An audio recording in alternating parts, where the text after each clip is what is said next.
श्रेयान् द्रव्यमयाद्यज्ञात् ज्ञानयज्ञः परन्तप सर्वं कर्माखिलं पार्थ ज्ञाने परिसमाप्यते। प्रिय दर्शकों नमस्कार, एक बार फिर से उपस्थित हूँ आप सबके सामने मंगलवार के कार्यक्रम में। ग्रह मित्र की राशि में है, शत्रु की राशि में है, मित्र की राशि में है, मूल त्रिकोणस्थ होकर के बैठा है या उच्च का होकर के बैठा है। इस आधार पर आप उसके अंशों को बिना देखे कैसे जानेंगे कि उसकी अवस्था कैसी है। बन के रहिएगा कार्यक्रम के अंतिम हिस्से तक, कहीं जाना नहीं है, बिल्कुल उपस्थित हूं, आप भी उपस्थित हो जाओ। पता नहीं ये कब बंद होगी आवाज कोरोना वाली, तो उसमें जो है वो ये बताने वाला हूं। कार्यक्रम के आरंभ में बोले गए श्लोक का अर्थ भी बताने वाला हूं। शुरू करते हैं आज का कार्यक्रम।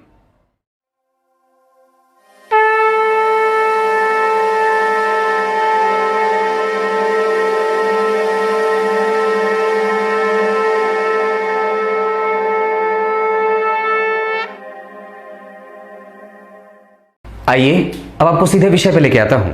बात यहां यह है जिसको कि समझना है, ध्यान से समझिएगा।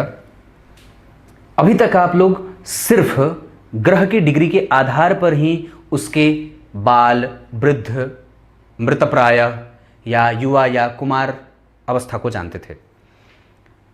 पर इसमें जो आज के कार्यक्रम में मैं आपको बताने वाला हूं, उसमें ये आपको देखना है कि ग्रह किस राशि में बैठा है। ग्रह की राशि के आधार पर ही आपको उसकी अवस्था का भान हो जाएगा, उसकी अवस्था जानी जाती है। जैसे सूर्य को लेके चलते हैं। सूर्य यहां पे शत्रु के घर में बैठे हैं, तो जो ग्रह शत्रु के घर में बैठेगा वो ग्रह वृद्ध हो जाएगा। हां, चंद्रमा को लेके चलते हैं। चंद्रमा यहां पे सम राशि के बैठे हैं।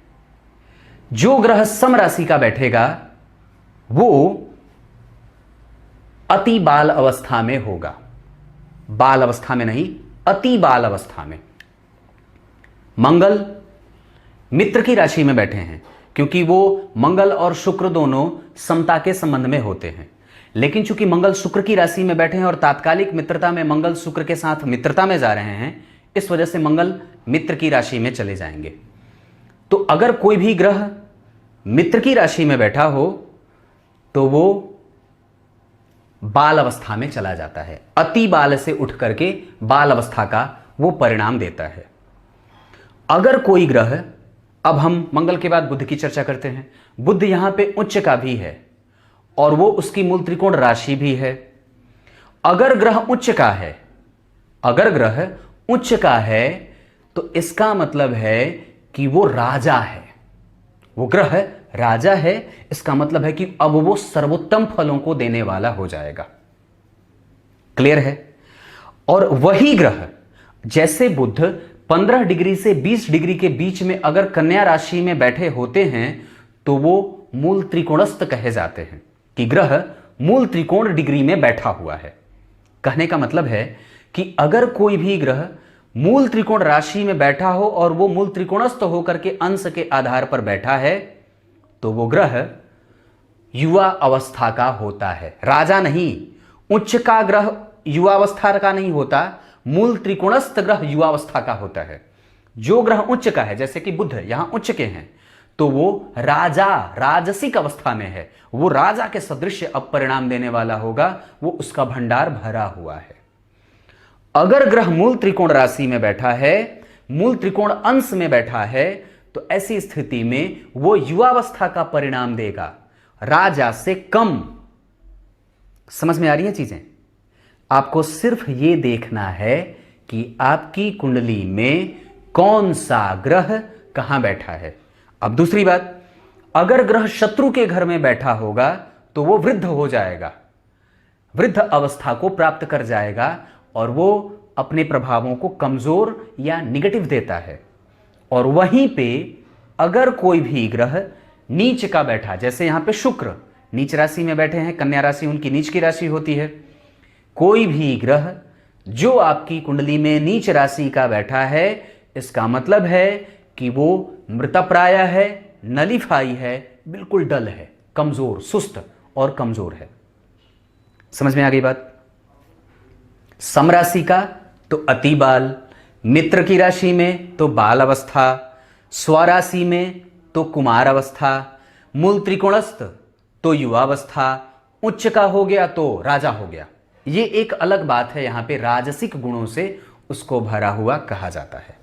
और यही आपको देखना है, ये ग्रह की डिग्री यहां पे नहीं देखनी है, सिर्फ आपको उसकी मित्रता और शत्रुता की और मूल त्रिकोणस्थ स्थितियों को देखने की बात होती है।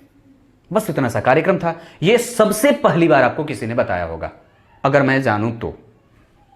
अलग बात है आप इसको जानते होंगे, पर यह पहली बार बताया जा रहा है। इसको जरूर ध्यान से देखिएगा। और सिर्फ ग्रह के मित्रता और शत्रुता के बाद में ही आप आसानी से यह बात समझें। मूल त्रिकोणस्थ जैसे बुध 15 से 20 डिग्री तक, यह उनकी मूल त्रिकोण राशि भी है। प्रत्येक ग्रह की मूल त्रिकोण राशि बता देता हूं। जैसे सूर्य सिंह राशि में, वो मूल त्रिकोणस्थ अगर हो जाए 10 डिग्री तक तो वो मूल त्रिकोणस्थ हो जाते हैं। बस इतनी सी बात थी, सोचा आपको बता दूं। पर ये बहुत चर्चित विषय होना चाहिए और ये एक अलग तरीके का आपको स्कोप देता है समझने का ग्रह की अवस्था को। अब कार्यक्रम के आरंभ में बोले गए श्लोक का अर्थ बता देता हूं। गीता जी के 4थे अध्याय के 33वें श्लोक में भगवान ने बात कही है। क्या कही है? ज्ञान से ज्ञान का दान सर्वश्रेष्ठ होता है और ज्ञान का यज्ञ सबसे बड़ा यज्ञ होता है। अगर आप किसी को ज्ञान दे रहे हो किसी भी तरीके से, तो वो संपूर्ण और सर्वश्रेष्ठ दान होता है। महात्मा बुद्ध ने भी यही बात कही थी, स्वामी विवेकानंद ने भी यही बात कही थी और भगवान स्वयं श्री कृष्ण भी यही बात कहते हैं। ज्ञान का दान सबसे बड़ा दान होता है, चाहे वो किसी भी तरीके से दिया गया हो। तब तक के लिए इजाजत दीजिए। ये जरूर देख लीजिएगा जो मैंने बताई है बात। तब तक के लिए बहुत बहुत नमस्कार।